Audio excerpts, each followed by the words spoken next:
My name is Amelia Earhart. It makes people outside of situations like this look really confused.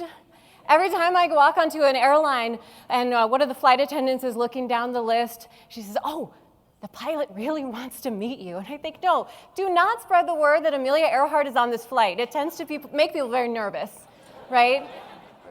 I want to take you back to 2014, right ahead of the flight itself. I was asked to go all the way to Geneva, Switzerland to visit the European Business Aviation event, which is this international show that brings in thousands of aviation professionals and enthusiasts and manufacturers that are showing off the latest and greatest technology when it comes to planes and avionics and routes for travel, and it's a great event.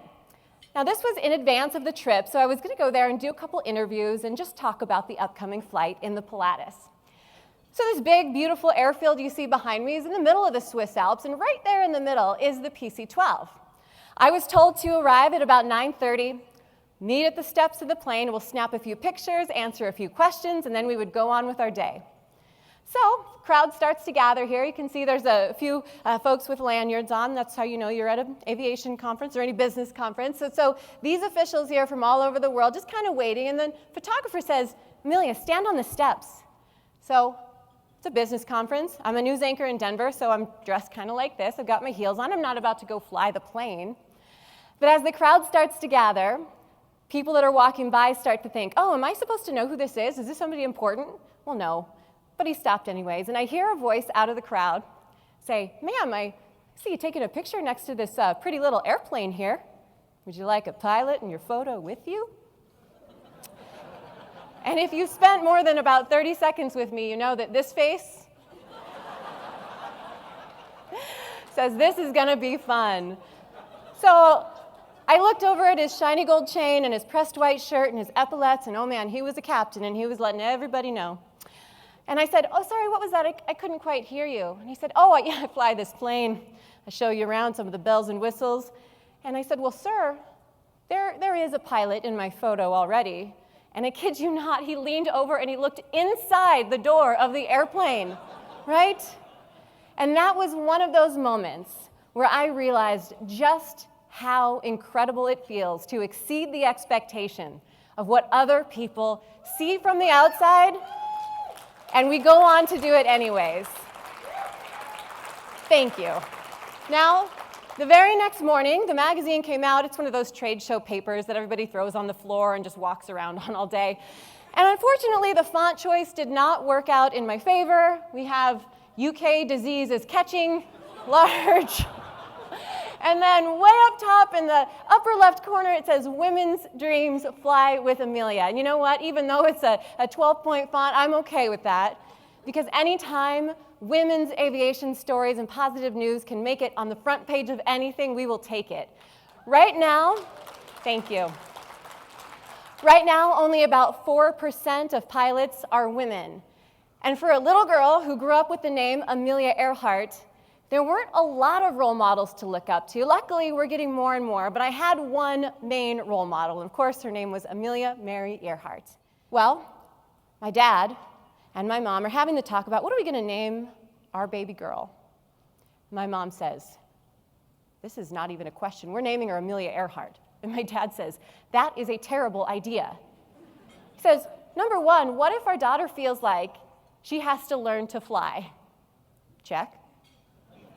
Number two, what if our daughter feels like she has to spend her whole life talking about somebody else's legacy who she will never actually meet? Check. Okay. And number three, what if our daughter feels like someday she has to fly around the world? Check.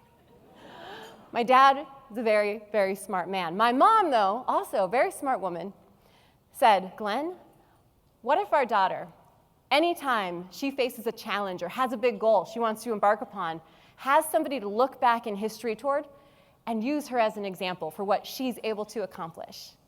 Number two, what if our daughter is inspired by one of the most famous women in history to go out and do great things? And number three, selfishly, she said, what if our daughter walks into a room and everybody that she meets remembers exactly who she is?" So through the years, I started to think more and more, okay, well, everyone seems to think I should be a pilot. Every conversation begins with these 3 questions. Number 1, is your name really Amelia Earhart? Yes. Number 2, are you a pilot? And let me tell you, when you say, no, not yet, people immediately go from to, And you only have to get that look a few times before you go, okay, I'm going to figure this out. I'm going to be a pilot. Even if I don't like it, I'm going to get this done because they gave me this stupid name, right? See, when I answered the phone that day, the researcher who had poured his heart into it and tried so hard to make sure that that connection was there, he looked in every corner. But he said, Amelia, I'm so sorry to tell you. You share absolutely no common relation to the first Amelia Earhart. As you can imagine, the flight training really didn't seem joyful anymore. It felt like a waste of my time. It felt like an embarrassment. You go 31 years of your life thinking that you're one thing, and suddenly somebody drops on you that you're not who you thought you were. So, of course, the embarrassment continues. My sponsors, all those 22 sponsors, are kind of going, oh, what are we going to do? I called up one of my mentors, and I said, I'm ready. I'm done. I'm just going to leave. And he said, I'm going to ask you a really dumb question. And I said, fine. I've heard them all lately. He said, Amelia, when you were born, on that very day, did the FAA walk into the delivery room and hand that baby a pilot's license? I said, no, of course not. He said, that's right. You've done the exact same work that every other pilot at your level of training has done to get to this point. You've passed the check rides. You've done everything you can. And he reminded me of an incredible quote that the world is changed by your example, not by your opinion. And that one really stuck with me. Without my parents, without a lot of the people who I thought were my friends, but a lot of people on my flight team that really believed in me, I called up every one of my sponsors. We're talking some Fortune 500 companies here, Honeywell Aerospace, Pilatus, GoPro, all these groups. And I'm so proud to stand in front of you to say that all 22 sponsors stayed on board. And that flight around the world did. Thank you. That flight around the world did absolutely happen. And this is where, of course, we get into the really good stuff. This image here is a 60,000-foot cloud top between Singapore and Darwin. We flew for 9 hours and 45 minutes with 10 hours of fuel on board that plane. You know that feeling. You're like, okay, what's going to happen here, right? You see a big storm like that pop up ahead of you. Our first reaction as humans when we see something piling up ahead of us that we had no way want to address or work our way around, what do we want to do? We want to turn around 180 degrees and go back to the hangar. We want to say, you know what, scrap it. Let's just start this one over tomorrow. But what I learned along this journey was the importance of course correction. 10-degree increments around a storm like this as you continue to fly at about 270 knots. The storm, what most people don't realize, is also changing as you course correct. Sometimes it's growing, sometimes it's dissipating, but the further you progress along, those small changes, they don't make as big or wide of a path as if you just go home and start over. These storms are always going to be here, but keep in mind, they're changing as well. Turbulence means it's time to course correct. We're not locked on train tracks. All of you in this room are community members, business leaders, you're all working together to make this an incredible place to live. If the path is laid out ahead of you and every step is just there, clear as day ahead of you, that's not the path that you're meant to be on. Course correct and change your path as you go. And of course, we know this, living here in this portion of the US, and especially in Denver as well, turbulence occurs when we are crossing mountains, right? If you're going to make it up to the summit, you're going to feel those bumps. And as the media came rushing in, CNN and NBC and all the groups were there with their big cameras, after I hugged Dad and Mom and we had reconnected, they said, Amelia, come over here. And Captain Tenorello said, Amelia, come over here for a second.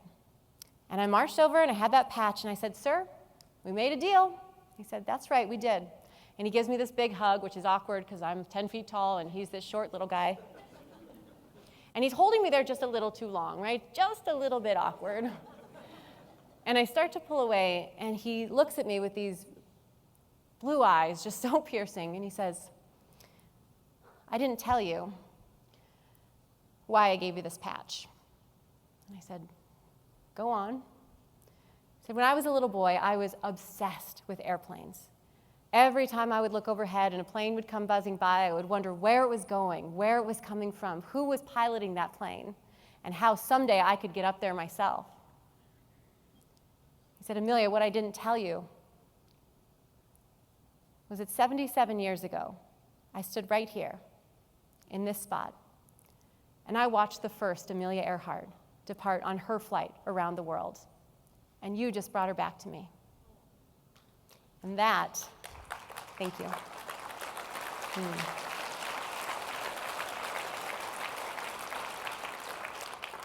That is what the flight around the world is all about. The people that we impact just by going about our most passionate pursuits, the businesses we lead, the families we're a part of, the events we participate in, the good things that we do in the world. That is what makes an impact and helps other people live their most passionate and full lives.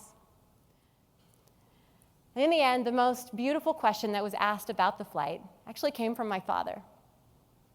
He said, honey, when you get back from this big trip that you're about to go on, I said, all right, that's one way of putting it, Dad. He said, do you think the world will feel like a bigger or a smaller place? I thought, well, Dad, that's a beautiful question. I said, it's going to take me a while to answer that, so I'll think about it. And now that the flight is done and I get to stand here and share my story with you, and I'm so grateful for that, I can tell you that, of course, the world is a much, much, much smaller place, but only if we choose to make it that way. And it is so much bigger in terms of the beauty and the potential that it holds for all of us. Thank you very much.